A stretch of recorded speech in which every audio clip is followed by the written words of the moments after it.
this week keeps getting worse for Rishi Sunak. The Prime Minister is facing the prospect of having to fight another by-election, this time in Blackpool South. MP Scott Benson faces suspension from Parliament for 35 days over a very serious breach of standards rules after he was caught lobbying. Well, joining us now is The Sun's Deputy Political Editor, Ryan Sabey.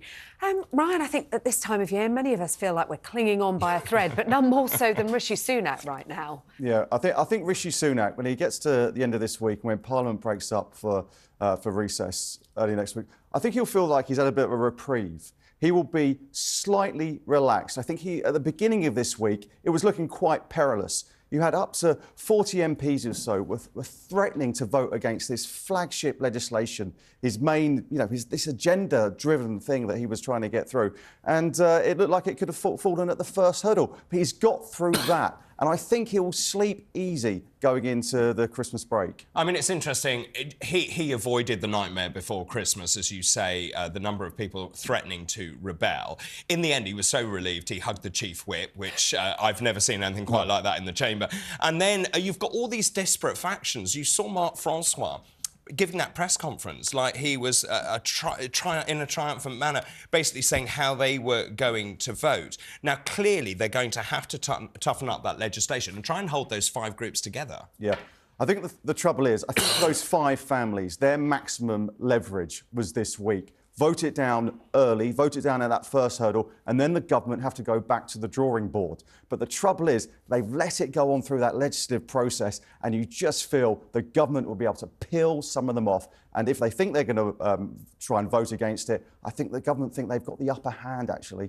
You talk about those five families, and it's a very dysfunctional family right now, isn't it? And we had the warning from Professor John Curtis this week that actually the Rwanda bill could divide the party in the same way as the Brexit bill did in the past. And when you're heading into an election, that doesn't bode well at all. That's the trouble. People just don't vote for disunited, ununited parties. So I think once the Conservative Party get into 2024, the beginning of the year, there could be, there's the possibility of a general election in May. It could go until October.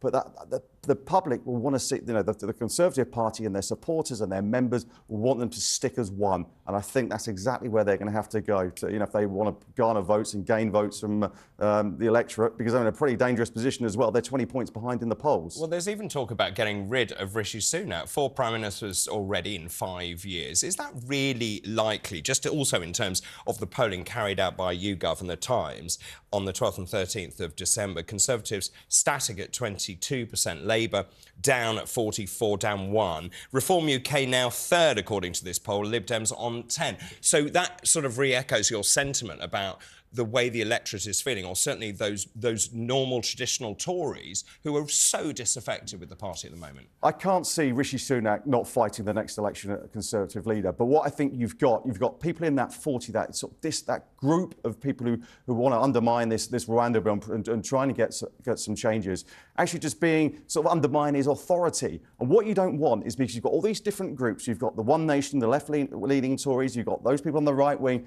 perhaps they just throw in some letters. And what you don't want to do is accidentally stumble into a confidence vote in the Conservative confidence vote in the Prime Minister, and then he will win that, but he's mortally wounded, and then he goes into the election, and then he really is divided, because there'll be a certain number, a fair few Tory MPs against him, and he won't want to look like that going into when he goes to the country. Before a general election, though, he's got the prospect of one, perhaps two by-elections to fight, Blackpool South and Wellingborough as well. Yeah, it's going to be difficult for him, and every time it just ebbs away at his authority. There were some big by-election results. In recent months, you had Mid-Bedfordshire, you had Selby.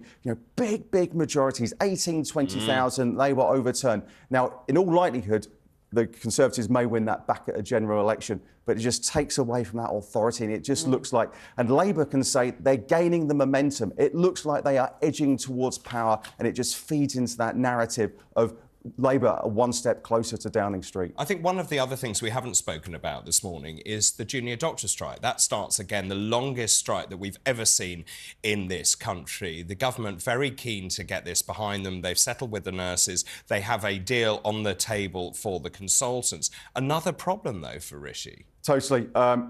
You go back to a year ago, nearly a year ago, January this year, Rishi Sunak talked about him wanting to reduce the NHS waiting lists. And every time you have the junior doctors going on strike, you know, the consultants deal has been sorted, and they're now back at work. But it just means thousands, tens of thousands of appointments get postponed or cancelled, and it just adds to the problems. So you're waiting lists of 6-7 million people, so it's extremely difficult for Rishi Sunak to get on top of that while the NHS waiting lists keep on growing. The NHS is going to be a big issue, the economy also going to be a massive issue at the election. Interest rates held yesterday at 5.25%, but there's warning from the Bank of England that they're either going to stay high and might even have to get a bit higher yet. That's really not where the government wants us to be. No, totally. If you've got those interest rates at 5.25%, and going higher, it's going to get worse. And the cost of living crisis is one of those key things that people think about. How much money do they have in their pocket?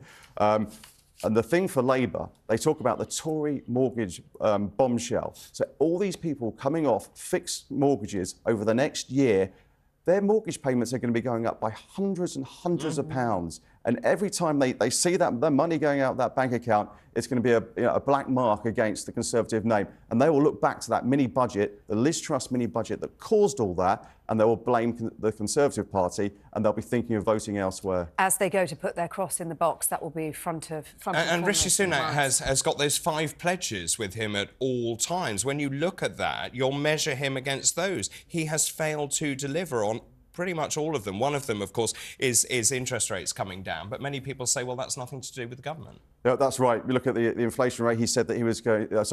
He said that he was going to reduce that by half, which he has succeeded. Did he have much to do with it? It's certainly arguable. But you look at the stop the boats policy. It's really, really difficult. And you just look. Just now, there's been another death in the Channel in the last few hours. So that's another thing. The ministers will be doubling down and saying this is why we have to try and break the people smuggling rings. So it's going to be difficult. Rishi Sunak could be talking about a big success when it comes to illegal migration. The Albania people who've come over, it's gone down by 90%. But the trouble is, he said he wanted to stop the boats. He wanted to get it down to 0. And that's the trouble. He could have said, look, I'll reduce it by a bit. And he could be hailing himself, you know, going into Christmas. But in his trouble, he's up against it. Well, in many ways, they've gone from 44,000 down to 29,000, which is a result. And particularly when you look at other countries in Europe where it's going up. But you're right. He said 0. Yeah, no, and that's the trouble. So every time you get some calm water across the Channel, you know, at the beginning of this month, it's December, it's cold, but you still had 700 people coming over at the beginning of the month.